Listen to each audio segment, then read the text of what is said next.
Oh, it's like Pavlov's dog. I hear that music and I get all excited about goaltending. InGoal Radio, the podcast. Darren Millard, along with the co-founders of InGoal Magazine, David Hutchison and Kevin Woodley. You know, there was a time about 92 episodes ago where I go, is it Kevin Hutchison and David Woodley? I got to keep this straight. I got to get going. Now we're just grooving as we approach 100 episodes and that special century celebration. Today, on this episode, we're going to chat with one of the greatest goaltenders of all time, Shannon Szabados, three-time Olympian, world champion, Olympic gold medalist, a goaltender of the Olympics. What's she doing right now? It's fascinating, and she has used the pandemic to her advantage. She has just had a child, but also she is an author, written a book, and it's a child's book, and we get all into that in our deep conversation, the feature interview presented by Sensorina, and we'll also have our gear segment brought to you by The Hockey Shop, thehockeyshop.com, source for sports. Surrey and Woody, there's a lot going on around the Hockey Shop these days. Yeah, and as we'll hear from Cam, we had the gift suggestions last week, but we're going to have a few more ideas. And if you get it in now, and as we record this, it'll be launched a day later, sort of December 9th, 10th window. Probably not for an international shipping. So if you're in the U.S., you might not get it by Christmas, probably won't actually. Maybe if you're in Halifax, the far east coast of Canada, maybe not by Christmas. So Darren, to your friends back on the East Coast, a little late. But everybody else in Canada, still time, it looks like, and to get some of these items for Christmas. So a chance to stuff a few more things under the tree. Don't wait much longer, though. Get some things for the goalie in your life. Shop where we shop, thehockeyshop.com, and look for some sale items as well, because that's the beauty of this, right? A lot of the sale items from Black Friday, we saw the specials up to 40 to 60% off. The things that remain in stock remain on sale, and you're going to hear about a couple of items here from the stick side of things. Even if you can't get it delivered in time for Christmas, let's be honest, it's not all about putting things in other people's stockings. You got to stuff a few items in your own gear bag. And so there's an opportunity to save a lot of money at the Hockey Shop, thehockeyshop.com right now. Even if you don't make the cutoff for the Christmas deadline for others, doesn't mean you can't get something for yourself. Maybe the people in your life didn't come up with the gift you want. That's where you just got to reach out to the guys at the Hockey Shop and thehockeyshop.com and, take care of yourself a little. It's all about self-care these days, right, Darren? And the Hockey Shop is here to help with those self-care wish lists. I call it pandemic therapy, where I go online to thehockeyshop.com and I start perusing, and I want maybe a padded shirt for underneath my gear, because the skate that I'm playing in right now every week where we do have some ice time is really top quality. So I need the padded shirt. But I have a question for you guys as it relates to goaltending. I don't want to get too far down this path, but we're all goaltenders. I'm the only one of the three that's playing regularly right now. And I had an ice time, and this is for our listeners and all the professional goaltenders out there. I'm leaning on you and also Hutch and Woody. I was terrible last week. Like, nothing I did worked. And I've been on a nice little run, but absolutely terrible. So tell me, what's the secret to rebounding, Hutch, off an awful skate if you're like a men's league goaltender where you only get out once a week? I ask myself, what was it that led to that performance? Because when you're an adult going to beer league, usually it's something that had nothing to do with hockey, that like at least in my case, that changed your performance. And then, do I have any control over that? So I don't know. The family went out to the Chinese restaurant and you love the buffet, probably means you didn't have a good performance, or you're frustrated about something at work, or who knows what it is. I think accept that life gets in the way sometimes, and that allows you to put the rest aside, because it probably had nothing to do with hockey. And, if I was talking to a youngster, I'd be talking more about preparation they had control over. What was your pregame routine? Did you do the juggling you usually do? Were you too intense? Were you too nervous? But as an adult, I think we face those same sort of questions, but they're probably less related to hockey. Even though we'd love to get into that moment before the game where we feel like we're in the NHL and we want to tape a skate and we want to do some juggling and do some dynamic warm-ups and so on. But the reality is life gets in the way. And I actually find that fascinating all the time when I'm reading analysis of NHL players. And everybody talks like they're machines, and you rarely hear it brought up because, frankly, it's none of our business. What other things are going on in their lives that are affecting those performances too? So yeah, I think us as beer leaguers, we need to look what can we control so that we can just put that behind us. And Darren, just got to remember, none of it matters anyway. So it's pretty easy to not get too worked up. We're just having fun. I know, but I was a little bit sour. Like stuff was just happening that shouldn't have been happening. Woody, what would you do? Have another beer after Snap a the stick? have an extra beer after the game. Foam roll. Maybe break my warm up stick. I don't know. Never break the game stick, boys. Never break the game stick. Go to the bench. never. Blame the stick in the game. Pretend you're blaming the stick. Go to the bench. Grab the warm up stick. And then after the next one goes in, then you go snaptastic, but always on the warm-up stick. Most people probably don't know that, right? Like that's every once in a while you gotta, but I'm with Hutch. It is amazing how many times what we bring to the game at our level in terms of where our mindset is will affect our play. And it really has nothing to do with skill or ability or pucks taking strange bounces. It's that same thing happens on a golf course, right? If I show up to play a round of golf and my mind is on the fact I shouldn't be there because I should be working or I have something else to get done, like inevitably it goes to crap, not just because I'm a bad golfer and a bad goalie, but because my mind's not on it. So I think Hutch's advice is I was thinking that too. Like golf, you can slow down your swing, you can make adjustments. I don't know what you do. You start guessing. Well, do you have a mantra? Do you have an anchor that we've heard goalies, all these, got guests in the past. We asked that question, what's your anchor? Yeah. What brings you back to things are going all over the place rather than chasing it? Do you have a foundation in terms of, one of mine is position and patience. So like, am I up on the edge of the crease on a rush chance, or have I shrunk back into my nest? So that you can, as much as we joke about beer league, you can still have your own little mental checklist. Position, patience, and pucks are the three that I try to go back to when things go to crap. Position for me is edge of the crease and not ending up on my goal line. Patience is just sort of not committing early and trying to beat things on the skates. And pucks is all about tracking and trying to make sure that I'm actually tracking and not just moving. So, 3 Ps, right? Positions, patience, pucks. Is that going to prevent a crappy night from getting worse? Maybe not. But sometimes in the middle of like my Monday night skate is we actually have a dry scrape. It can be 2 hours. If the goalies are playing well, and rarely happens when I'm there, but if the goalies are playing well, to get through 3 games, we can go to almost midnight sometimes, and they always try and get through 3 games. And so there is a chance to reset while that dry scrape is happening. And if it's gone to crap on you, it never hurts to have something you can anchor yourself to, even at our level. I'm going to steal that. I've been called the anchor before. That's usually where that goes. But I'll adopt the 3 Ps. Your games to 5? Is that what you guys do? Yeah. Games to 5? 3 games to 5. Oh, I can get a best of 9 in 2 hours. Forget a best of 3. So that's great advice. I really appreciate that. That's not even mocking by you guys, and I expect a little bit of mocking. We've got articles at InGoal Premium way. that talk about anchoring. So go check out some of the video there and see what you can do about focusing your hype level where it needs to be and how you can reset. Yeah, really? Yeah, I know Pete Fry for sure had an article. Okay, I'll go search that. And John Stevenson, love it. He just had one with us at InGoal Mag start for breathing, InGoal Premium Darren. members, and yeah, he's got more coming up in terms of how we can use breathing to sort of center and find that hype level in different practices. We're gonna have another one coming up this week and another one a couple of weeks from now. So, let's be honest, Darren. When I said the 3 Ps, there's no way I came up with any of this myself. It's all from reading InGoal Premium. Breathing is a good one, though. Breathing is huge. I can't tell you how many times I'll find myself like I'm not breathing or I'm not breathing properly, and I guess that would affect you in some regards. So yeah, this has been rather educational, and this has been awesome. Now, from a stylish standpoint, I look great with my Axis gear, and I'm moving.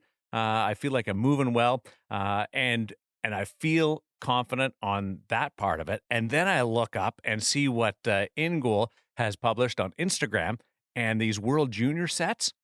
Wow, fantastic! What we're going to see at the World Junior Championship. Yeah, big week this week. Obviously, we saw some of the early sets from Bauer. We know all about their DigiPrint, but big unveil by CCM. They're getting into the printing side of things and unveiling a bunch of new sets for the World Juniors. Let's hope the World Juniors comes off. I see Sweden just lost their goalie coach today. I shouldn't laugh at that, but obviously COVID's a serious matter, and Sweden's losing their coaching staff, and we're already inside the window where they're not supposed to replace guys. So, as I was saying to Hutch before we went to air, if they need Thomas Magnusson, if the Swedish Federation is short a goalie coach and they can't bring one in from Sweden, and you want your guys to suck, just fly me out, or I could drive to Edmonton from here. I'll really sewer them with some bad thoughts, and I'll have them so far inside their heads they won't know what goaltending is. But yeah, they will look good no matter how badly I mess them up because the gear is fresh. Bauer, CCM. Really some interesting trends there in terms of that custom printing and not just what you can do, but the way guys are using it. We saw some Axis sets from Joel Blomqvist of Finland. Saw a lot of eFlex 5 sets using the graphics in different ways. And then Bauer, on a Bauer pad, it's pretty much an open canvas. You don't have to worry about knee rolls or anything. It's just whatever you want to put on there, you can. There's been some stylish ones, and Dustin Wolf took us behind the scenes with his. Showed us some drills on the ice he was doing in his Captain America set. So InGoal Premium members have already seen that. And I expect that'll just add to the excitement if we get the World Juniors underway. Anybody have a favorite? I love the Captain America, but I also I like the Russian set too. Yeah. There's a couple of Swedish Bauer sets too that I'm actually a little negligent. I got to pop them on Instagram here in the next little while. Jesper Wallstedt unveiled one that was unique that I liked. Not everyone did a little different. There's a ton, or even an Askarov with just plain dominant red. I love that he went dark, right? Like, as much as we're talking about a lot of white sets, like, he went dark. So really curious to see how this all plays out. And that's a good ad for CCM, right? With the printing, with the graphics that we've seen. That's a big step. Yeah, for sure. It's something that they didn't have available. And if we're honest, one of the reasons, we know this is something they've looked into. Bauer's led the way on this, but this is not like something they decided to do last night. This is something that they've been looking at and talking to us about for quite some time here, probably 4 or 5 years, Hutch, that we started to hear this conversation. The reality was, though, there was no point in doing it if your pros and your top goalies couldn't access it. And with all their pro equipment coming out of the factory, the Lefebvre factory, which is now true in Montreal, and not, I don't know if it was a capability or an unwillingness to go this route, to go with printing. I don't know if they just didn't have the capacity or weren't willing to go down that path. They didn't want to unveil it when their pros couldn't get it, and that would have been the case there. So, it's not a coincidence that you're finally seeing this come to light now after that split. And that's another interesting thing to keep an eye out during this World Juniors. We saw Dylan Garand of Hockey Canada. Interestingly enough, he had CCM pads, but true gloves on as they hit the ice again today for the first time in a while. And there are some things he likes and dislikes about both companies in terms of where the product is at right now with the pads. So which way does he go? Everybody that saw our video, InGoal Premium subscribers, saw that Dustin Wolf was in a true AX9 stick. As much as we saw the CCM pads unveiled, when he showed us his on-ice stuff, everyone noticed that it was in a true stick. And sounds like there might be an even newer, previously unheard of stick from True that he might break out during games. So look for that as well. So it's a fascinating time for gear. Just as when the NHL gets back in January, it'll be a fascinating time. To me, it's going to be really interesting to see not just who's in what, but I think this year might even be a transition for some guys, because a lot of stuff sort of got caught up in the air and guys got back on the ice late and they didn't want to make switches. Like, I don't think January 13th and this NHL season will be the end point of where guys and what guys end up in. I think you'll see transition when we finally get back to normal in the summer and into next season. I think you'll see guys finally transition into where they ultimately end up. World Junior Hockey Championship, a nice primer for what we are looking forward to in the National Hockey League and the return to play with training camps starting right around the new year. And then the date being bandied around right now is January 13th. We might have to do with one of those refreshers about where everybody ended up on the goaltending front after the free agency. And then we kind of lost track of that and focused on so many other things. But when we do end up back at training camp, people are going to see faces in places that they completely forgot about. Oh, the goalie carousel spun hard this offseason. I can't remember what was the date, like the obscure, was it October 9th was the date of free agency, or October 2nd? Yeah. And then the other thing too is like free agency isn't going to start on July 1st this year. It'll get pushed back again. And that goalie carousel that spun so hard this October 9th free agent day is going to spin hard again, because I'm telling you, you look at the guys that are coming up for UFA this summer, and it actually makes last summer, and the number of guys on short-term deals, and it actually makes last summer look like pales in comparison. So get used to new faces in new places. This is going to be a trend for a couple of years. A couple of guys I haven't seen their sets yet. Braden Holtby, looking forward to what he sports. Have you guys seen anything from him? Oh, and also Cam Talbot and Markstrom. Markstrom, actually, I haven't seen. I had heard that he was skating in some Trues back in Sweden. It'd be interesting to see whether he ends up in True or CCM when he gets back to Calgary. To be honest, don't know. I saw some pictures of one of the other accounts, the GoalNet, had some pictures of what looked like Pekka Rinne and CCM Axis. So that'll be a change as well. There are going to be, we're aware there are going to be some big names in some different equipment this year. Fascinated to see what the designs look like. Cam Talbot, how custom does he go in his Bauer gear down in Minnesota? I think Holtby skated here this week, to be honest with you, and it looked like he had still the same set he finished with last year, at least to this point. But interestingly enough, in a photo that appeared on the internet only briefly at the skate he was in, the back left corner featured Thatcher Demko wearing a set of CCM pads. So I would be shocked to see him switch away from Brian's, given what he's told us about that relationship and what it means to him. That may have just been a one-off circumstance, but yeah, Thatcher Demko was wearing CCM this week. So clearly, as guys get back to camp, there are going to be a lot of gear sightings, and probably us and others will get worked up about guys in new things. And I guess maybe fairly, once you're in camp, I think it's fair to start making, despite David Rittich wearing 3 or 4 different sets in a short, in the bubble, within a few weeks in the bubble, once you're into camp in a new set, I think it's probably fair to maybe not jump to conclusions, but it's fair to get excited about it. It's not quite like August. Reaction from Canuck fans. No, don't change anything. Yeah, it was working so Thatcher.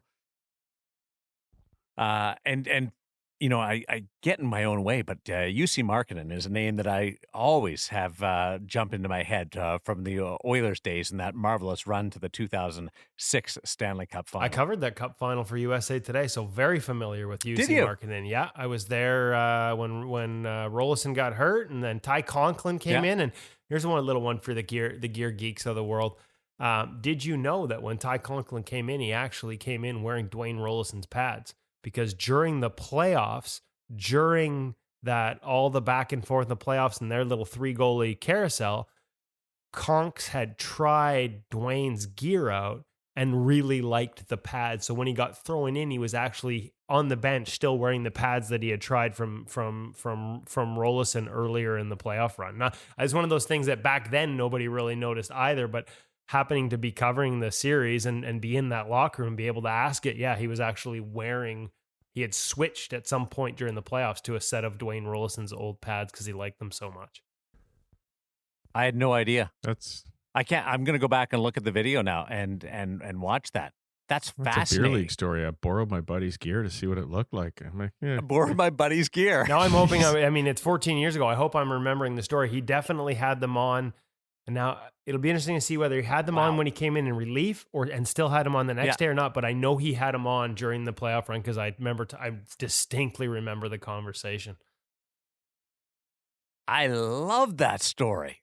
That is amazing. And just goes to show how much in-depth we can lean on people like Kevin Woodley and David Hutchison on InGoal Radio, the podcast, and InGoal Magazine, and how deep the level of dedication to your equipment goes. And when you find something that you like, no matter where it comes from, you stick with it. And certainly with Ty Conklin, UC Marketing, and that was a really unique situation, along with Dwayne Rollison, who was acquired late in that year, didn't have the greatest of regular seasons, and stepped in and took them all the way to the Stanley Cup final. Wow.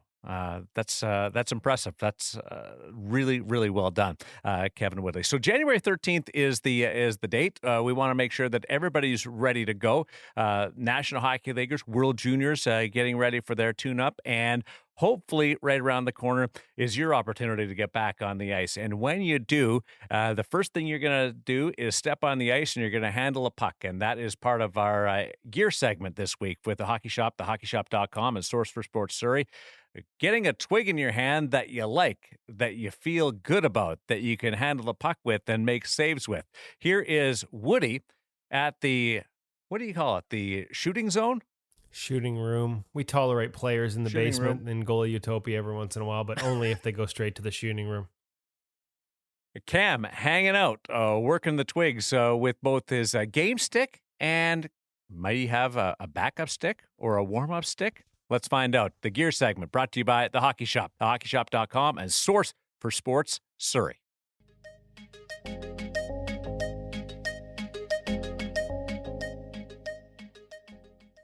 Welcome back to The Hockey Shop, Source for Sports. We are not, well, we're sort of in Goalie Utopia, but we're actually in the stick room, where players, yes, we do allow some of the players from upstairs to come down to Goalie Utopia or the fringes of Goalie Utopia and test their sticks. But today it's serving as a perfect backdrop for a stick sale. One that, depending on where you live, I don't want to make promises I can't deliver on. It depends on when you watch this as well. Sticks you may be able to still get under the tree for Christmas at a remarkably good price. So first off, don't assume you can get it when you check thehockeyshop.com. Make sure you double check for your area and what the shipping deadlines are. It's going to be a little tight by the time this runs in mid-December or the end of the first week of December. It's a crazy time in the world, and shipping companies are having problems as well keeping up, especially coming off Black Friday. But if you live within a couple provinces, if you live in Vancouver, we've got a great item to go under the tree, that last little second gift.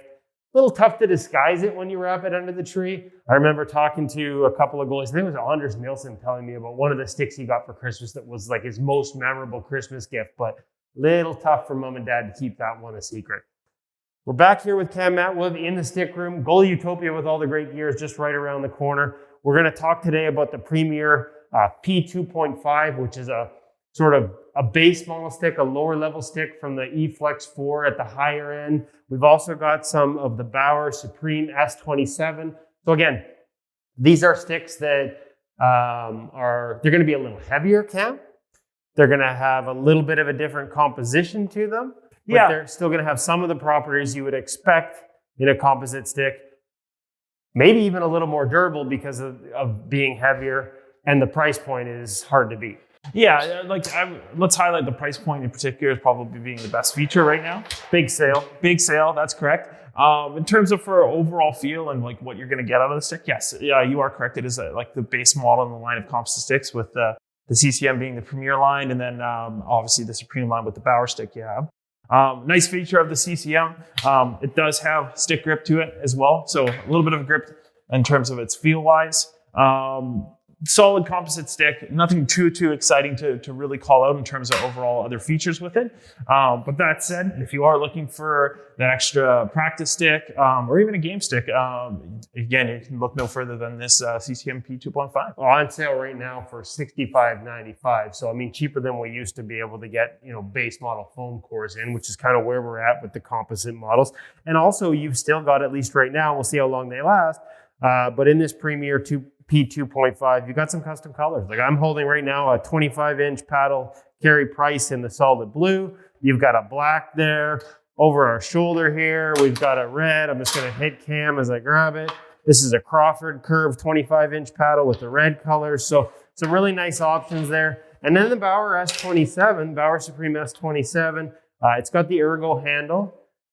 A couple bucks more, $71.95, so under $72. Really nice, again, has the grip on the handle.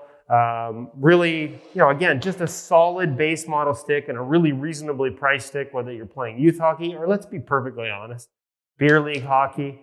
This is going to be for a lot of guys, this is a great transition coming out of a foam core and a bit of a heavy, because it's going to have still lighter than a foam core is ever going to be, but not quite as feather light as some of the higher end models. And again, it's going to have some durability to it. It's got a little bit more beef and still pretty good feel. You called it. Okay, and last one but not least, this is a little higher end stick, and folks, there are not many of these left. We're down to kind of half a dozen, I think. But if you get in early, you might have a few left. This is the 2S Pro model, which is the top end stick from just a year ago. Used to retail for $329, on sale right now for $197.95. As you can see, it's got the ergo spine on the back. Rebauer sort of leaned out the stick. Good flex to it, really nice, easy to flex stick, easy to snap shots with, even if you're cam mat with. And again, on sale right now. And if you get in early enough, an opportunity to get this one under the tree for the goalie in your life in time for Christmas. Only 27-inch left for these ones. So you got to be a tall guy. Okay, That's maybe not the kid goalie in your life. All right, Cam, thanks for bringing us into the hockey shop shooting room, allowing us to see your absolute muffin of a shot with the sticks. We really appreciate you being willing to embarrass yourself like that. Awesome. Really appreciate that. Definitely anything that went top shelf will not be in the highlight reel. We're only going to put along the ones that squibbed along the ice. And if you have any other questions about sticks, shipping deadlines heading into Christmas, make sure you check out thehockeyshop.com.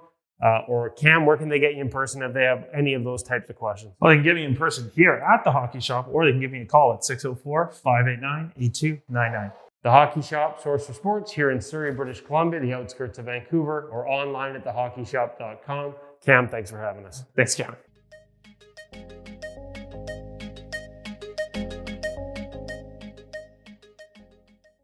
Listening, and I got to see the video of you guys in that shooting room.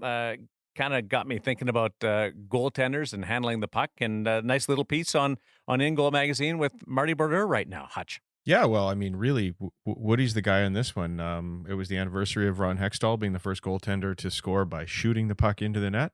And Kevin had an old article on the original site about Marty Brodeur and the fact that he was inspired by Hextall and to become the puck handler that he was, and how he changed the game. So encourage people to check that one out. And while we're doing that, if I may, guys, because we were talking about some good Christmas gifts there over at the hockey shop, and I think some of those sticks would make fantastic Christmas gifts. Please check out InGoal Premium as a gift option as well. There's a link right there on the homepage if anybody wants to go to ingoalmag.com, and you can purchase a subscription for your favorite goaltender. Any age, or even a goalie parent, quite frankly, would get a lot out of InGoal. And the little form you fill out there gives you a chance to decide what day you want the gift recipient to find out, and a little message that you can personalize to them. We will send them sort of a welcome email to InGoal on whatever that day is. And this year we also added in, because I know people like to have something to put under the tree, to put into the stocking, whatever.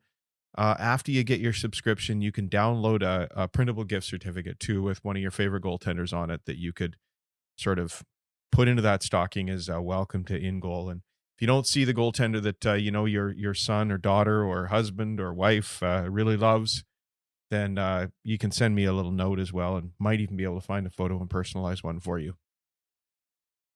Are we included in the options, Hutch? Yeah. Look, if somebody wants a Kevin Woodley bailing on the ice gift certificate, I will happily make one of those. And you know what? I might even just make one up now that you opened the door, Woody. I was never going to show these photos, but you just opened the door. Two-pad stack? I am going to put one up. Now, the only way you can see the gift certificate is if you actually purchase the gift subscription. But I wonder how many people out there would buy a gift subscription just so they can see Woody bailing in the 1.5 pad stack or whatever it was. You can sign me up. There you go. I might get you a code. For sure. To see Listen. It looks like there's a fire in the rink, and he's doing the stop, drop, and roll, not a 2-pad stack. Listen, I'm new school. I don't know how to do these old school moves like you guys, but I am happy to make fun of myself if it gets us some more gift subscriptions. Well, the one that hasn't been seen, a guy who has a radio segment sponsored by an erectile dysfunction company called The Morning Wood on local radio. So believe me, showing a picture of me barrel rolling into a 2-pad stack will not humiliate me. Darren, I don't think you've seen this one, but CCM came out with that new campaign this year, All Out, and they had all these graphics going around from the different goalie schools they work with and so on. And so I remade one of those with Kevin and his 2-pad stack, but we renamed it Fallout. So Very appropriate. Yes, indeed. Thankfully, I'm the guy in control of all of this. So nobody sees a photo of me attempting to play goal. Thank heavens. I'm happy that we took this conversation this way, because I thought when we came out of the hockey shop segment talking about the discount sticks and the fact that you could get a composite stick for $65 or $71, I thought for sure we were going straight into rip session on Woody. This is perfect to be your warm-up stick. Oh, look at that. Woody wants to be ripped because he keeps opening the door. Every 30 seconds, he's like, take a shot. We should do a poll on this.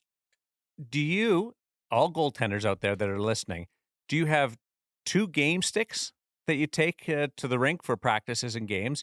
Or do you have a stick that you use as a practice or a warm-up stick and then save the other one strictly for games? Because Woody is of the ilk that he uses the warm-up stick and then switches over to the game stick. But I know that there's people that do have that philosophy. But how normal is Woody, or is he potentially more mainstream than we?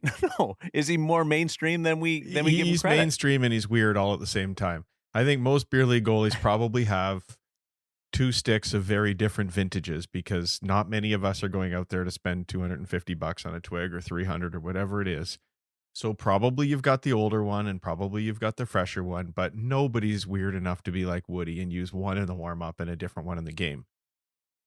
And of course, none of us practice. I don't even take. I got a good one and an older one. The older one goes for warm-up because it's past its best before date. Stop! I'm gonna have to agree with you one of these days. Don't you keep talking? I'm gonna say that he's right, and that scares me.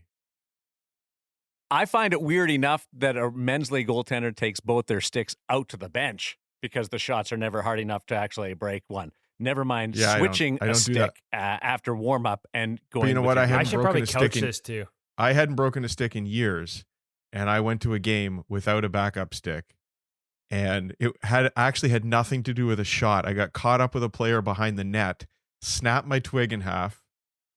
And I actually had to go to the goalie at the other end of the ice who I didn't know. Yes. And I had to beg to use his backup stick. And thank God that people are nice to us at InGoal and we get the odd stick. He had a backup, but it was brand new. He didn't want to give me his brand new stick, but he did. And then as a result, thankfully, we had a few that people had sent us for testing. So I went and gave him a stick the day afterwards as a thank you. But yeah, you got to have that backup. I was really hoping that goalie was a southpaw. And you had to use Who's laughing now, Hutch?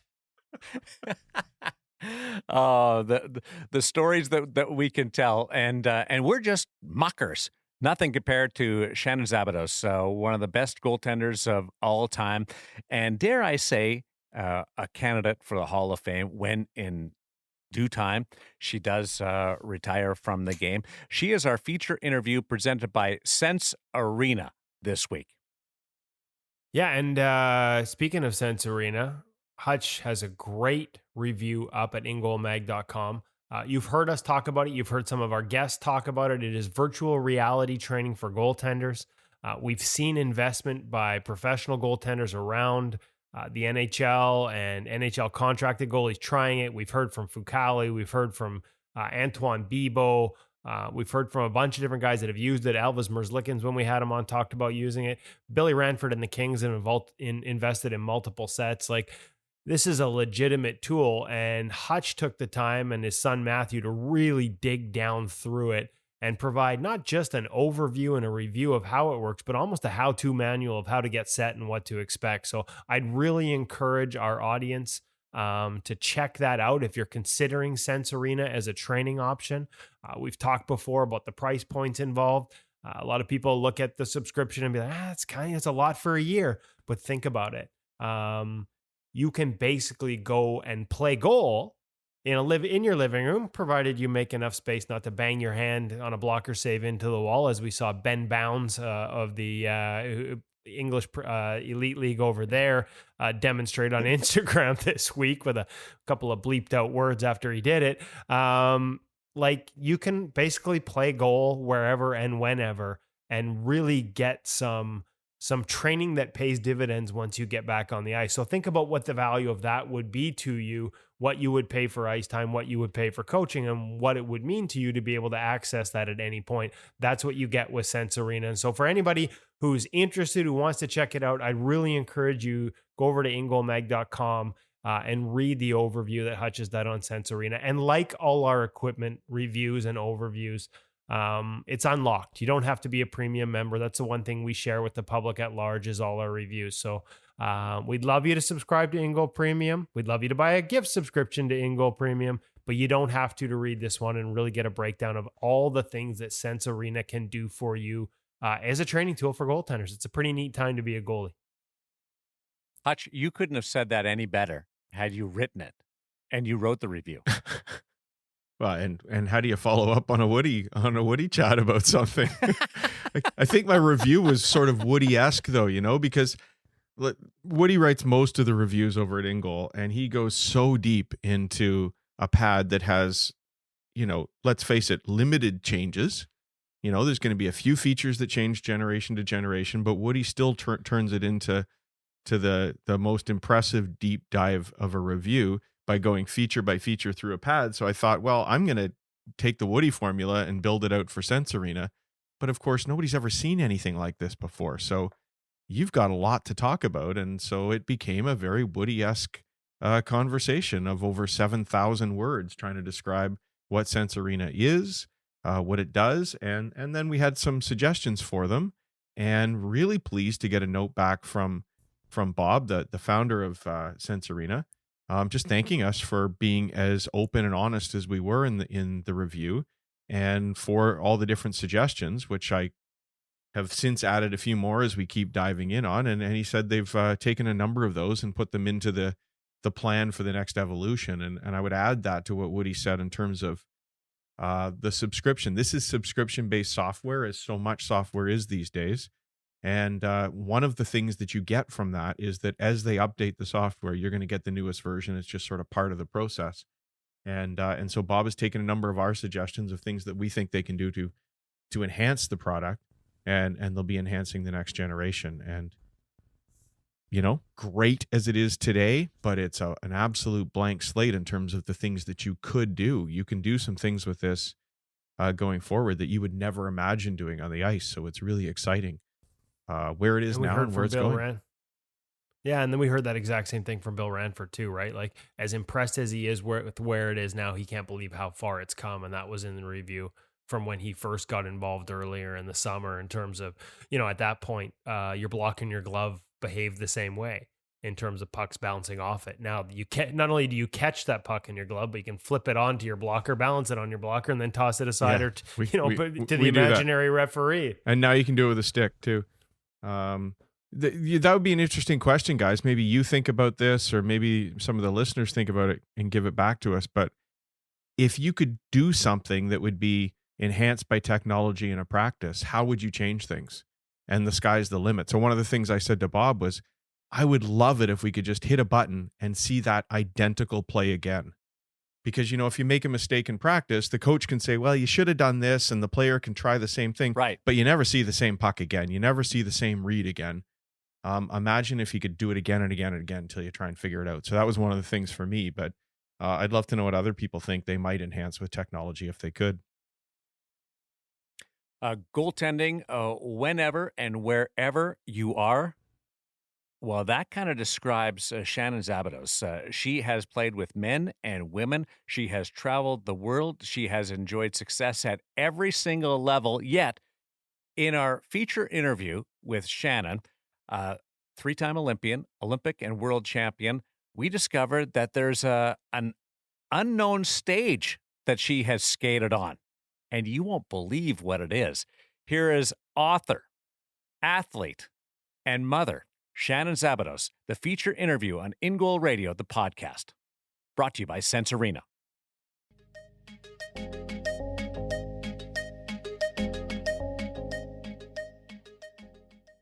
Well, there's so much to get to, Shannon, but let's start at the present day and work our way back.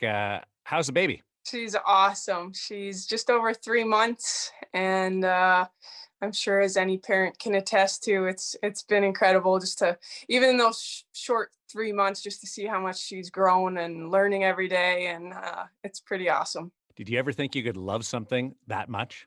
No, never. And you hear it all the time, Yeah. parents that, and then you never really can feel it until you have that little nugget in your arms. Is that your pet name, Nugget? She is my little nugget. She has lots of little pet names. So what did you plan on having the baby around this time period? Yeah, I think after the Olympics in 2018, knew I wasn't quite done playing, and opportunity came up in Buffalo, so played a season there. And then when things kind of unfolded with the PWHPA, us kind of forming our own players association, there were no teams really around me where I'm currently living in Ohio. So I thought it would be a good opportunity. It was still, by the time she was born, an hour or a year and a half away from next Olympics. So I figured it was pretty good timing. I mean, I'm 34, and ideal world, I'd like to have 2. So I don't know if mother time was on my side to wait until the next Olympics to have 2. So we thought it was good timing. I want to know where you found the time amidst all those things to become an author, but not just an author. I was going to say an author, an artist, and a publisher. You did this whole thing with Everybody Loves to Play. This is all you start to finish.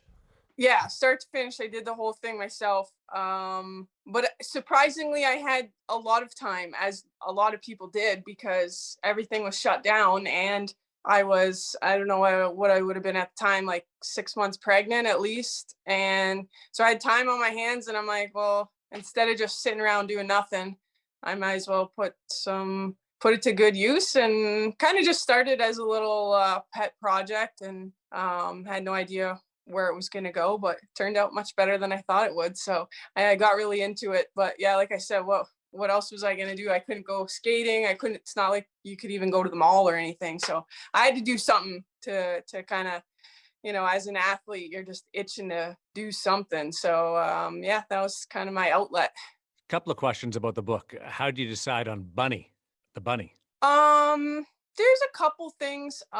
One, part of the reason I did it is I like painting, and I had put up a painting that I did for my daughter's room while I was pregnant, and it was of a bunny, and somebody had actually commented on it, when are you going to release a children's book? So the bunny got me thinking, and then it was kind of so the book's called Everybody Loves to Play, kind of a pun for everybody. So it kind of just went from there. And then I also like the bunny because I could make it gender neutral, race neutral. It didn't have certain abilities or disabilities, and kind of just something that everyone could relate to. And is it biographical at all? Like, do you draw on any experiences with this, or is it just totally? Yeah, you know what? It started out, like I said, just kind of as a fun project, and it kind of evolved into like a little mini me as a bunny and some of my experiences. So one of the pages, I drew my parents' house that I lived in Edmonton, Alberta. They still live there over 30 years. In Fort Sask? Is that in Fort Sask? Right in Edmonton. I know, okay. Everyone thinks I'm from Fort Sask or Sherwood Park. I played there, okay. But I'm from right in Edmonton. Some of my pets are in there. I'm sure anyone that follows me on social media knows Jackson, my Rottweiler. Oh, yeah. He's in there, and some mountains for Alberta. And yeah, so it's a for me, it was, like I said, kind of a personal project that evolved along the way. Now, this just launched. What's been the feedback so far? It's been really fun. Because drawing has been like a hobby of mine, but not something that I've ever really done publicly or shown anyone. It's just kind of when I'm bored in my spare time or in the summer on a hot day, go outside, draw, paint. So a lot of people were surprised, and I didn't tell anyone I was doing it because when I started, I had no idea what I was doing. Like you said, I did the writing, the illustrating, the editing, the formatting, the publishing. So I had to research it all, and it was either going to be an absolute disaster or turn out okay, and luckily it turned out okay. But the reaction has been overwhelming because, like I said, not a lot of people knew that I enjoyed something like this. So I think at least 50% of everyone that I've ever played with has sent me pictures or messages that they've bought the book, whether it's for themselves or their kids or just to buy it. So it's been pretty incredible to see. Definitely a little overwhelming. Well, I can't wait to see your next mask or your kit because there's got to be a bunny on there somewhere. I know, and the little bunny, I will say, has a little mini me flair to it with the equipment and stuff. Obviously, I had to throw in a little bunny goalie here and there. So I'm hoping that my goalie union likes the setup at the goalie. Where are you right now with your plans to play? About as far as we are in where the world is today. Really? I mean, there's so many unknowns right now. I don't even know if a lot of the rinks are open right now. So for me, like I said, my plan was to kind of have my daughter far enough out that if I wanted to get back in shape and get back on the ice and try to compete for a spot again in the next Olympics, that I was able to do so. And, I've been pretty fortunate that everything went well and been getting back in shape, and obviously only 3 months out. So still need a little time, but hopefully by summer I have a decision, or I don't know. We'll see kind of where the world even is at that point. When was it? Like, I was going to probably like the rest of us. You haven't been on the ice in a long time. We talk a lot about shared passions here, whether it's from Pee Wee to pro, the things that make goalies sort of, we all bring that common bond. What do you miss about it right now? Everything. You know what I absolutely love, and I think this will probably sound weird to a lot of people, but every hockey player can probably relate, is just like stepping out onto the ice and the smell and the feel of the rink. I think that's one of the biggest things. Like, I could just go out, and I've done it many, many times. When I moved to Ohio, there was, like I said, there's no teams or competitive women's teams around. So I would just go to like drop in shinny, and if somebody was on the ice, I'd skate with them, and if it was just me, I'd just wheel around in my equipment. So honestly, I miss everything about hockey. I think we all do. I miss watching hockey. But yeah, I think just being on the ice, and obviously miss being around your teammates and being in the locker room as well. There's something therapeutic about being the first person on the ice in an empty arena, isn't there? Yeah, it's awesome. I love it. There's, like I said, even as a goalie, I know players go out and shoot around all the time. As a goalie, there's not much you can do when you're by yourself, but I still absolutely love it. Just having the ice to yourself. So you went to pick up skates and just kind of... Yeah, all the time. Before the last Olympics, and then like this right after the Olympics, I moved to Ohio, and like I said, there was no teams around there. A lot of them, like national team girls, have kind of training hubs. So a lot of them are either in Montreal or Toronto or Calgary area. So they train together all summer, but I was kind of in no man's land. So I would just literally go to pick up hockey, and I'm sure you guys know that most rinks it's free for goalies. So I would just go out there and wheel around, and then if there were players out there, I'd get them to shoot on me or join in the shinny, and it was fun. What's that reaction like though? Like, hey, we're going out to skate for a little shinny in Ohio. No, there's one of the greatest goaltenders of all time at the other end. What's going on? Yeah, you know what? It was really funny because I'd go out there, and obviously my ponytail would be sticking out the back, and I'd just skate around, and then the players would be like, hey, can we shoot on you? And I'd be like, yeah, okay. And then within 5 minutes, they're like, okay, where are you from? Like, who are you? And then I tell them, or once in a while you get the odd person that would be like, hey, aren't you the goalie for Canada? Like, what the heck are you doing down here?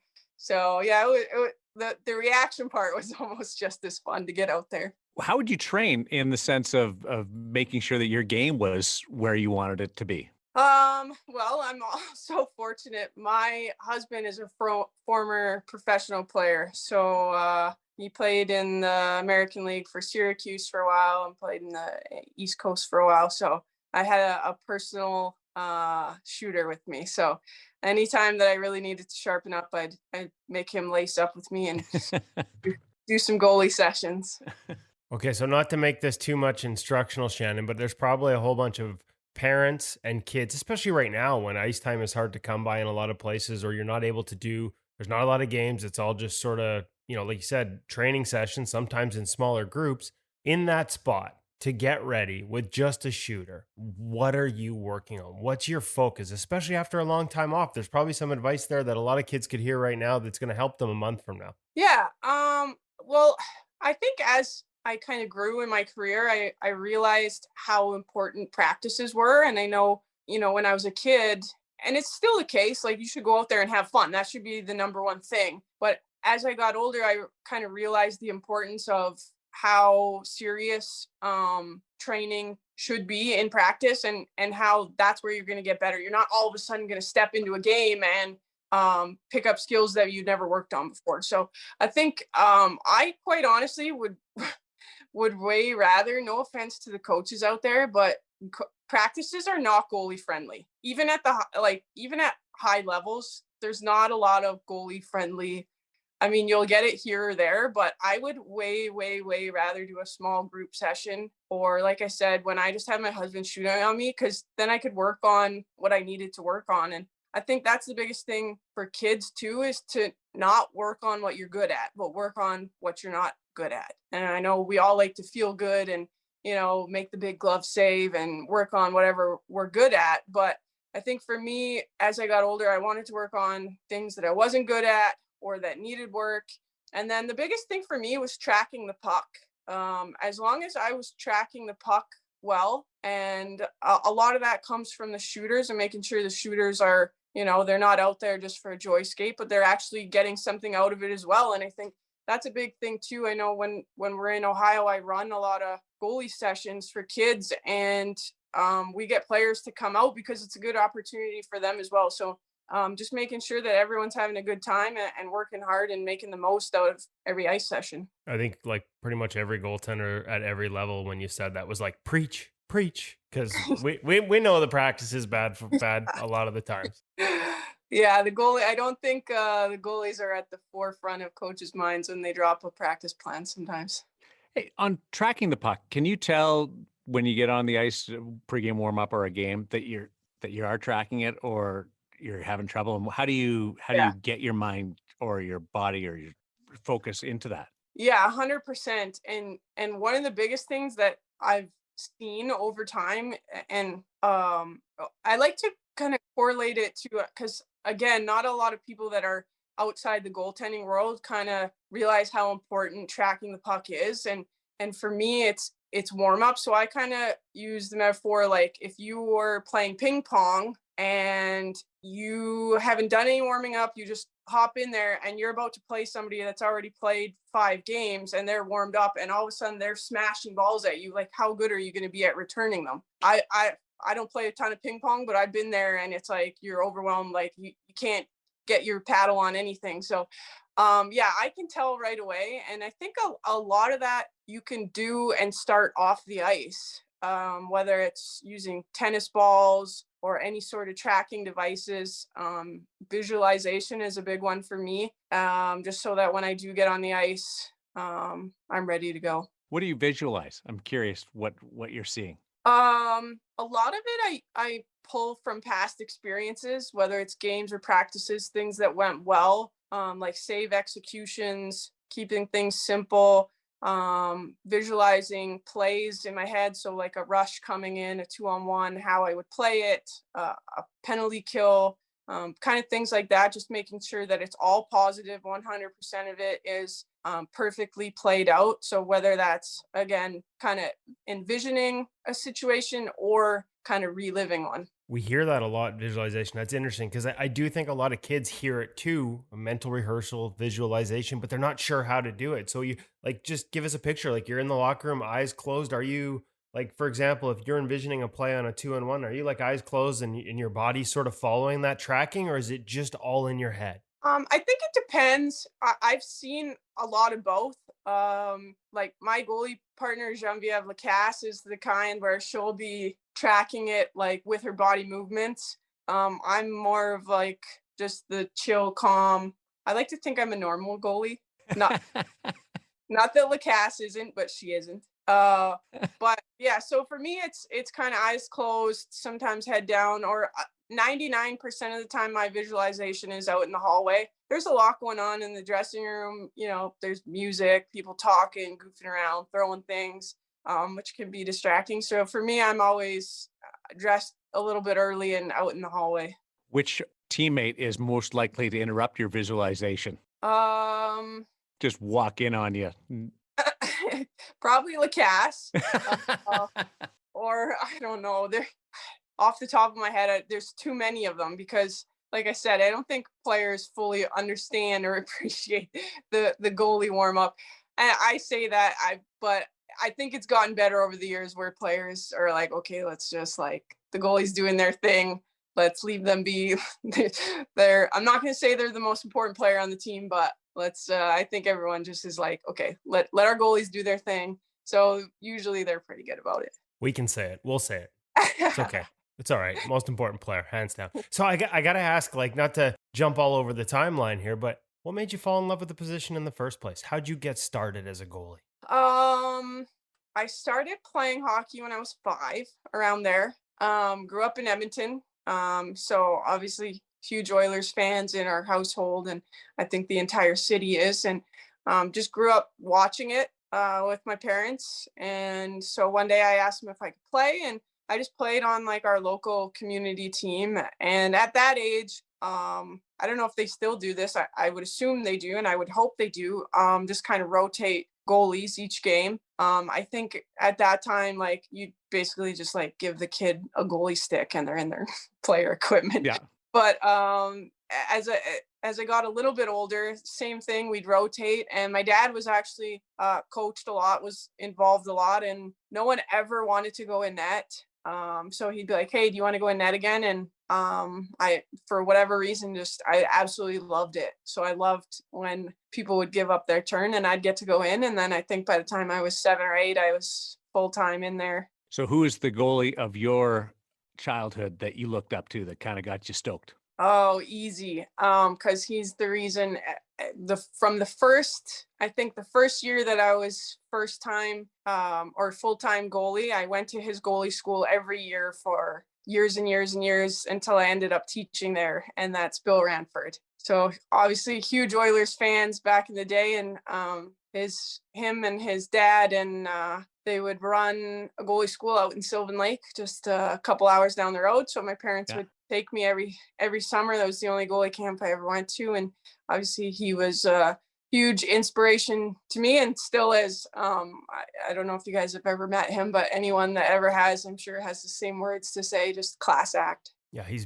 been good to us over the years, as well as kind of we tag him a friend of InGoal, right, Darren? Done some webinars, helped us with kids, like just fantastic human being, as well as a hell of a goalie and goalie coach. Yeah. And his thirst for knowledge is, even during this pandemic, has been extraordinary, where he's like going out to pick up skates. He's joined different webinars, just sat in the background to learn about gear and different things. So he's on top of it. It's quite remarkable. Yeah, it's awesome to see, because I remember ran into him years ago, and I remember just like kind of asking, because a lot of the goalie coaches these days are former players, but the game has changed so much. So it's like, well, you're teaching a completely different style than you played. So I can totally see how he would be that kind of guy to kind of get in there and get the knowledge, because obviously his style was completely different than the way the goalies play nowadays. You could throw out a pad stack pretty good. I threw out a pad stack in the last Olympics. Yeah. I don't know where it came from. It was like a pass across, and it was like a sliding poke check pad stack.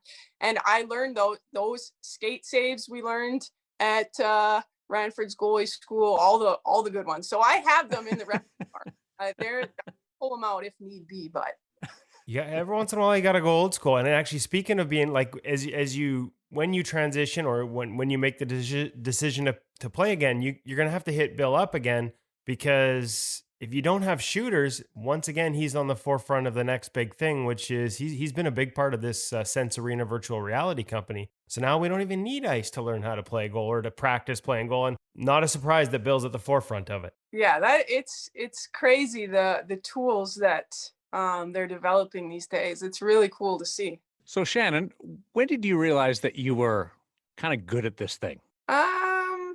That's I don't know. That's a hard question to answer, because I think the entire every year I've played from the time I was 5 years old until right now is I just play for fun, and I just go out there and have fun, and that's kind of all you really see. So it's kind of a awkward, weird question for me to answer, but I've always had that passion and drive to play and be, at my best. So I don't know. I think I've always kind of had that same mentality since I was 5 years old.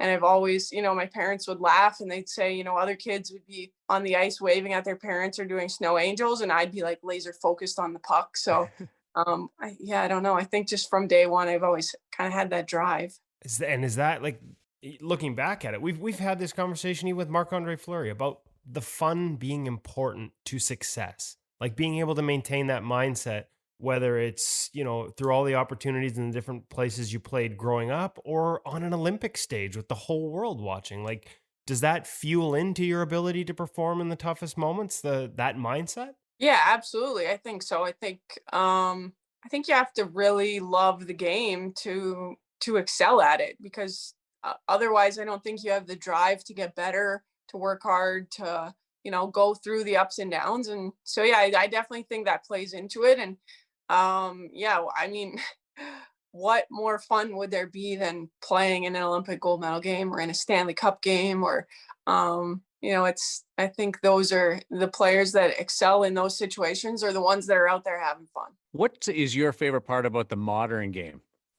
Some of the save selections, some of the approaches, whether it's RVH or puck tracking or post play and all that technical stuff. What I've really enjoyed and really come to realize and appreciate in today's game is the simple saves. And I think unless you're kind of in the goaltending world, you ooh and ah at the big diving saves or the big glove saves. And to me, I kind of look at those, and other goalies will look at those and say, well, those saves happen because you did something wrong. So I think for me, as I've grown and learned a lot more about the game, it's the in position, easy glove save or easy chest save, because they did 10 things right before it that led to that save. I think that's what, it's probably a super dorky answer, but that's what's fun for me to see these days. So are you technical?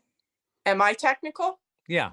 Would you classify yourself as that? Because I look at you and see a lot of just pure athletic ability too. Yeah, I think I'm a little mixture of both. I'm a little mixture, I think, and this is in no comparison other than styles. I think I'm a little bit of Billy Ranford and Carey Price mixed. Not quite as skilled as either one of them, but style wise, like I said, I think I have the old school in my repertoire where the goalies kind of made some crazy wild saves, but at the same time, especially playing men's hockey where I had to kind of rely more on being in position. Otherwise I'd get burned. Now, it's funny you mentioned like those, we know where the Billy Ranford influence comes in. Who are some of the other people that influence that other side? As you got older and your game evolved, as the game evolved, who were some of the voices that helped you put different pieces in place, whether it's with the Olympic team or privately or any of the men's teams you were on? Who was a big help, and quite honestly, looking back, I had no goaltending coaching at all, really, other than Bill Ranford when I was like 10 years old. But up until like college or the national team, I had no training. But when I was playing college in Edmonton at Nate on the men's team, Dustin Schwartz was my goalie coach, and he was a huge help.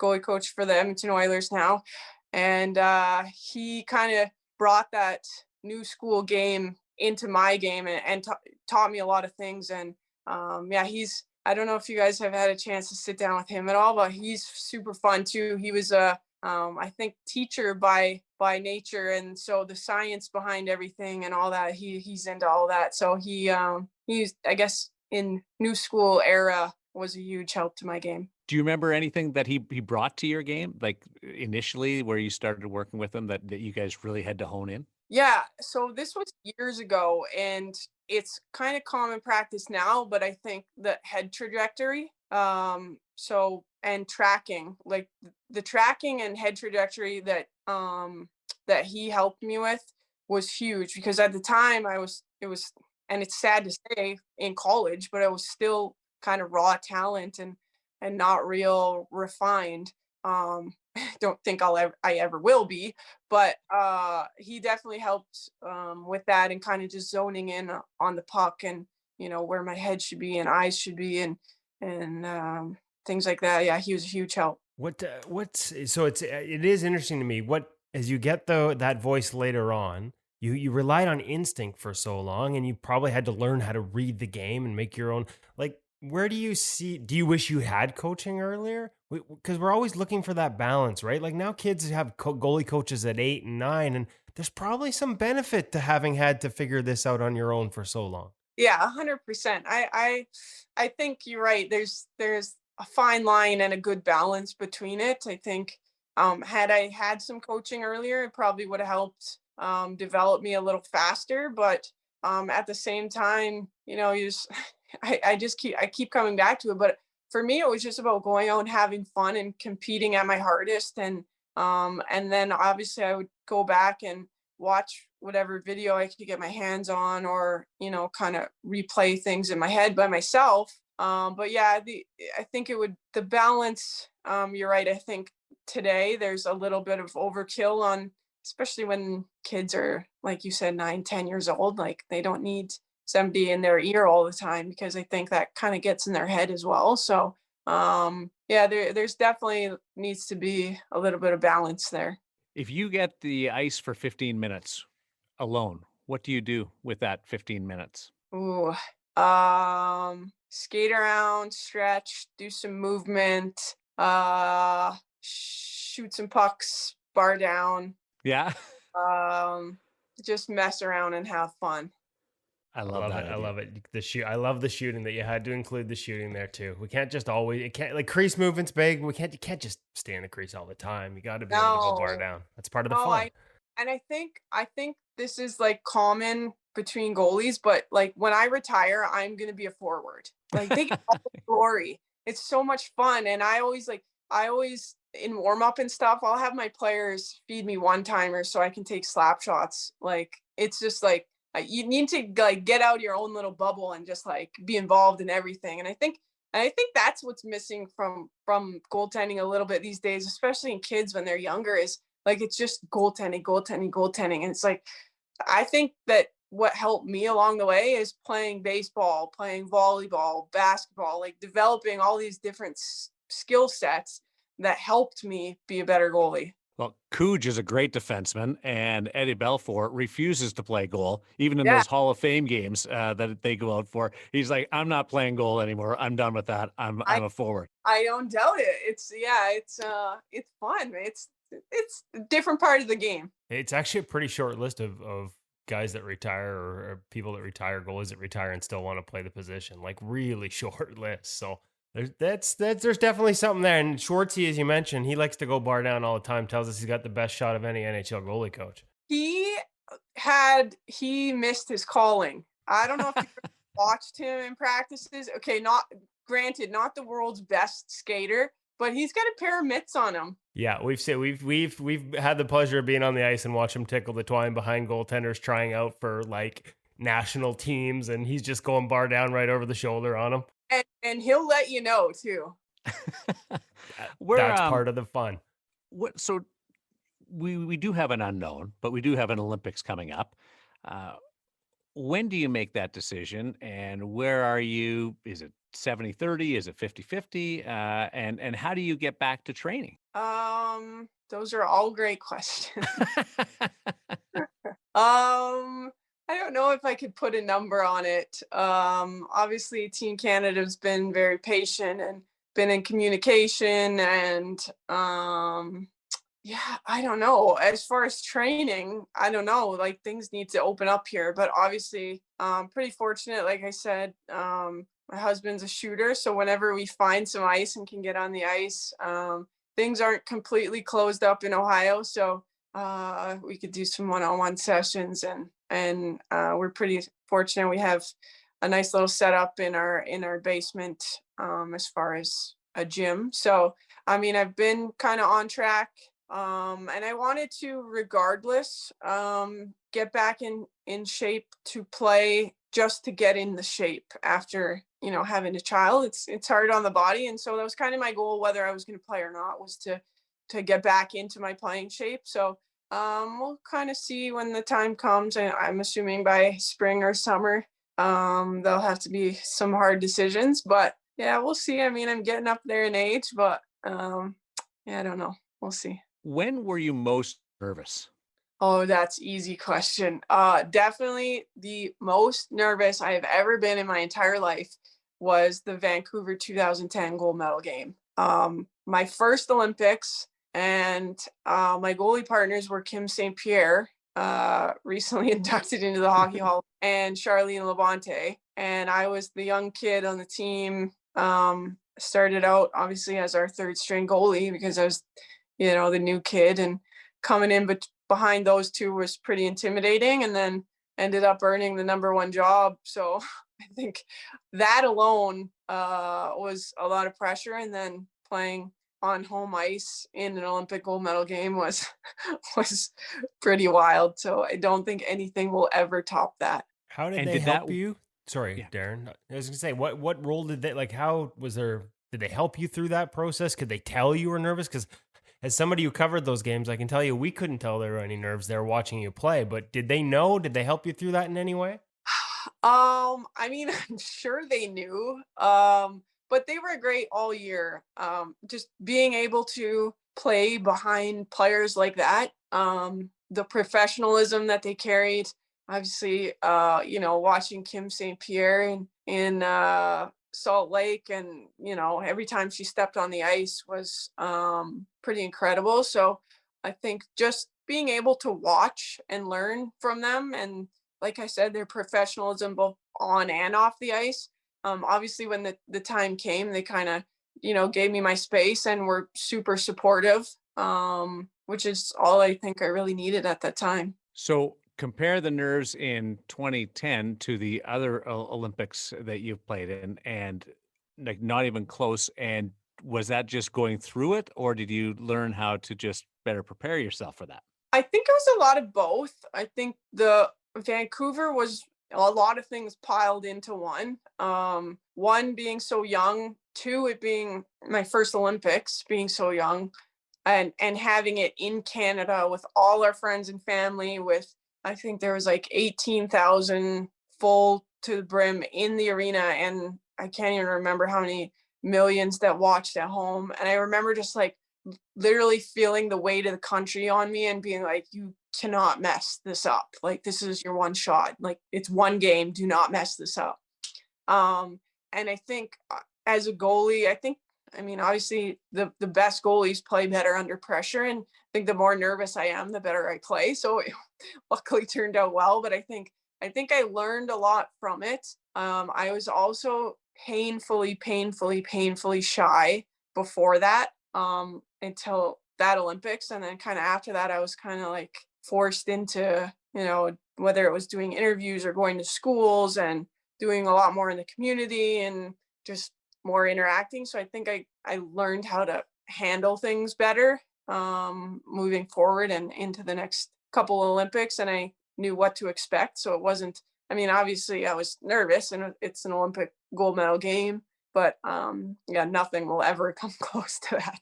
Okay, that's the one thing that I've learned the most here. I didn't know you were painfully shy. I never thought of you as shy. Painfully, like painfully, you could not get words out of me. We'd do like team events and I'd be the one like sitting in the corner because I was too scared to like start up a conversation. And yeah, it was like I was really shy. Any like there are others listening to this and they won't believe it. And they'll also be like, they'll want to know, like, how'd you get past it? Like you said, you were sort of forced out of it, but like, is Yeah. there advice there to that others that are hearing this and going, I relate, that you can give to them? Yeah, I mean, for me, it was it was like forced because like I said, I was kind of like thrust into it after Vancouver. But I think it made me grow as a person and I've become way more confident. Like public speaking before that was like no way. I would do anything to try to get out of it or like give it to someone else or it was just like it was my nightmare. And now like I jump on those opportunities for many reasons. One, I mean, it's provided me so many opportunities to travel, to meet new people. So yeah, I'm I'm very grateful for the opportunities and what it's led to. But yeah, I was so shy before. There's a lot that's changed it's 10 years now since then. Beyond the shyness, the game's changed too, and opportunities for women. For you, was always playing against the boys. Looking back at that compared to how some of those opportunities would be different now, like, do you wish you had the same opportunities that with more women's teams now, or were there things that came from playing against them? And even not just as a kid growing up, but right into coming out of college and playing pro in the SPHL versus some of the opportunities that might be there now. How do you reflect back on that time and what you went through versus opportunities that are there now and how they hopefully are growing? Yeah, obviously things are, I mean, we're nowhere near where we need to be or where we should be, but hopefully we're on our path there. But yeah, it was, I mean, for me looking back, I feel like I was so ignorant to everything that I was just like a kid out there having fun and it didn't really like click to me that I was a girl on a team full of boys and that I didn't really have an opportunity to do anything else. It was just I was just going out there and having fun and trying to play at the highest level I could. And it was tough. But again, I think we have a long ways to go, but I think I also had a lot of opportunities to go and learn, and I think it made me a better person in the end. But I'd be lying if I said I hope that when my daughter's old enough, she has a real, true professional women's league to play in where she can, make a decent living and be a full-time athlete.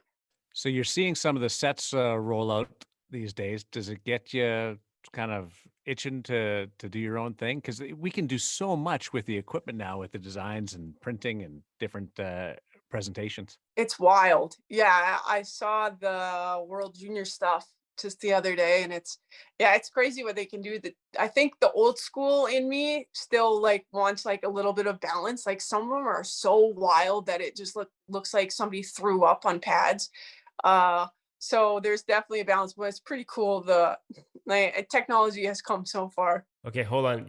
Before the gear, you said when your daughter, so that was one of my questions. Does Shaylin get to play goal? Because not every goalie wants their child to be a goaltender. I personally, why wouldn't you? But you've seen some of the anguish that can come with the position. So is it the love or is it the anguish? Does she get to play goal or what?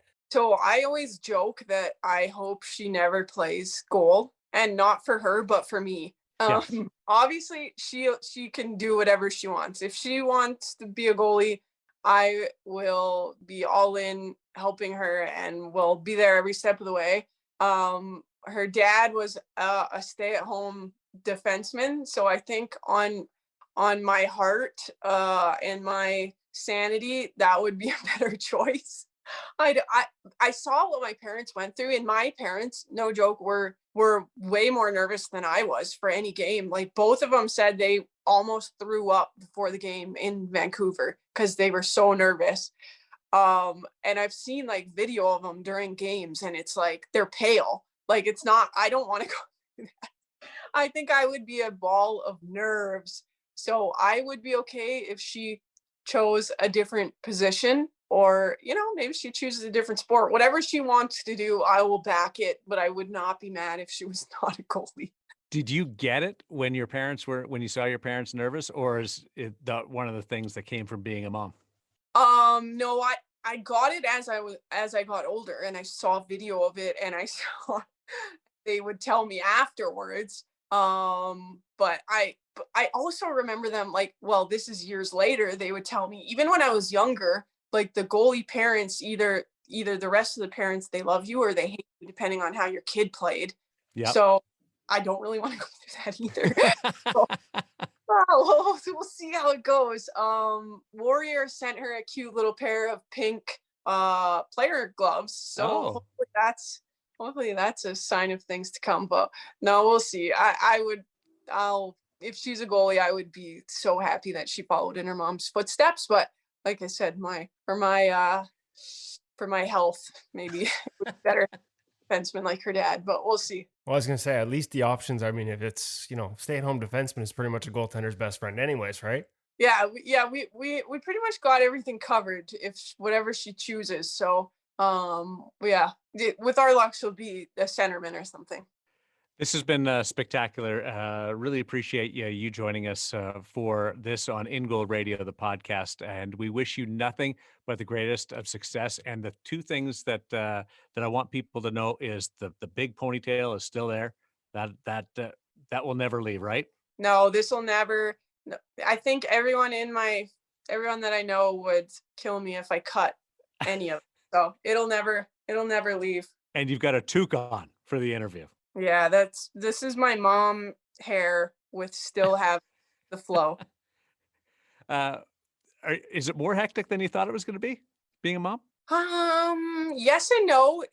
So I didn't know this until she was 5 weeks old, that she's allergic to dairy. So the first 5 weeks were not fun. And I was in my head, I'm like, how do people do this? Like, how do people have more than one kid? Like, this is horrible. She was a little high maintenance, but once we figured that out, she's at a fun age now where she just laughs and giggles at everything. So it's been a mixture of both. It's definitely a challenge, but it's a fun challenge that I'm sure, like I said, kind of any parent can attest to, that no matter how much you're lacking sleep or how tired you are or whatever, it's totally worth it to see that little smile every day. There was moments though when I was wondering whether it was worth it. I know you say that and it's the right thing and it's true, but boy, there's moments when you're like, oh my goodness, I need to sleep. I don't doubt it. And my husband at one day, he looked at me dead serious and he was like, yeah, maybe we're just gonna have one. He's over that, but that day that was his thought. So it has been challenging. You guys enjoy this Christmas, even with all the craziness. It's a wonderful time, especially with a new addition to the family. Really embrace that. I know you will. And the book is spectacular, and we love it. And we'll make sure in show notes and we pump it up a little bit at the end of the episode as well. Awesome. Thanks, guys. Thanks for having me.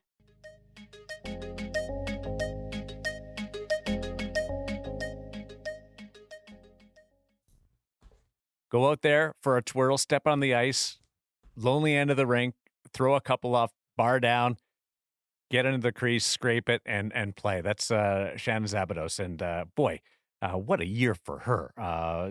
Having a child, writing a book, and everybody loves to play. Tell me that isn't just the perfect little gift for the new parent on everybody's list right now when you talk about it from a hockey perspective. Yeah, and hearing some of the reviews and reading some of the reviews of the book, it's for any, like, it's a children's book obviously, but it's for anyone, right? Like, it really resonates from the 1 to 5 age from what I've read.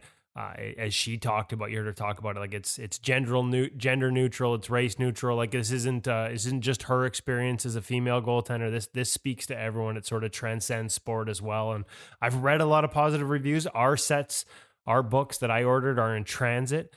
I've got a few people on my gift list that I can't wait to add this for them as a special little extra gift under the tree for some friends who still have younger children that fit this demographic. I'm not sure it's for my 16-year-old, but we've got some friends with young ones, and I can't wait to share this with them and see their reaction. And, I'd encourage others to check it out. We've got some links in the show notes in terms of how you can go purchase it through Amazon.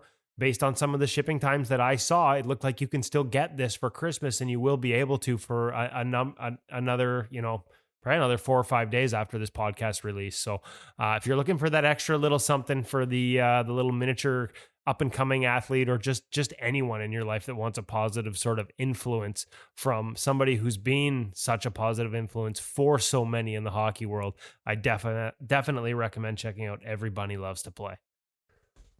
We weren't intending to wait until we were approaching 100 episodes to have Shannon on. She's super busy, and we've had different times where we were ready to record, and one of us couldn't be able to accommodate the time that we had to back out. But it's almost like fate intervenes, and it was the perfect time to catch up with her with everything that's going on with her life, and being able to really reflect Hutch on her career and where she is right now. And then that idea of going to a stick and puck skate and getting her work in. I found that, and there's trust me, there's 4 more episodes with Shannon waiting to be talked about, because there's so much with her career. But that to me was a really interesting conversation. I loved it, and for me, it's always fun because I'm editing the show and I'm picking up this stuff for the first time, and absolutely loved it. Yeah, the story of going to stick and puck reminds us of a young Eric Comrie telling us about when he was learning to play the game, and what courage it has to take to just stop off at stick and puck and put your gear on, and the local drop in. How fun that must have been for the players on the ice that recognized her, and humbling for the guys. So let's face it, there's probably some guys there, she alludes to it in some of the stories I read about her. Probably some guys that thought, oh, there's a girl at the other end. We better go easy on her. And I'm sure she humbled them in a real hurry, because she really is one of the greatest to ever play the game. And I have a feeling that she might, had she received the opportunity, she might have gone a little bit further on the men's side of the game as well. I think an incredible goaltender. So absolutely love that story. I love that she's talking about her personal life throughout all of this, because as I already said earlier today on the show, I don't think we realize how much the personal life impacts our goaltending, and it's great to see her being able to enjoy that phase of her life at this point, and really thrilled that she was able to share it with us. I think there's a lot of great lessons in there for young women and young men playing the position now. And great to hear her share all of those with us. Thanks for doing that, guys. Yeah, and I was going to say, any advice from Shannon translates automatically to every goaltender. It's not just women's 100%. Goaltenders. I remember covering the 2010 Olympics and just being blown away at how good she was. I thought her technical game was better than a lot of the guys I was watching on the men's stage at the Winter Olympics in 2010. She was so freaking good, and I hadn't had a ton of exposure to her at that point. And I just blown away at the talent there, and so fascinating for me to hear her tell us that she'd had no technical coaching until just a few years before that. She had been primarily just those self-taught and those lessons with Bill Ranford, and no sort of, pure technical foundation until she met Dustin Schwartz. And I knew they'd work together, but I didn't know that was the history. I had no idea going into it. So I thought that was fascinating. And Hutch, you just brought up a good point that I wanted to hit on really quickly. It does take an element of humility and bravery to throw the gear on and go to stick and puck, right? I don't think I would. I'd be like, oh, I don't know why. I'd feel awkward, honestly, probably, in full gear at a stick and puck session. And yet how many of these greats have been willing to do that at various points, whether it's Shannon as an already established 3-time Olympic medal winner going to a skate in Ohio, or you talked about Comrie as a kid. That was the ice he could get, so he took it. Or I'm thinking back to Connor Hellebuck, coming out of high school and having no place to play and getting ready for what would be the biggest tryout of his life to make a junior team in the States, and that led to college and springboarded to the NHL. And how did he do it? He took a buddy out to stick and puck. So there's a lesson there as well in the bravery. And the other part that jumped out to me, and I know to you too, Darren, was the shy part. And like for someone who's been shy to head out to stick and puck, surprised me totally.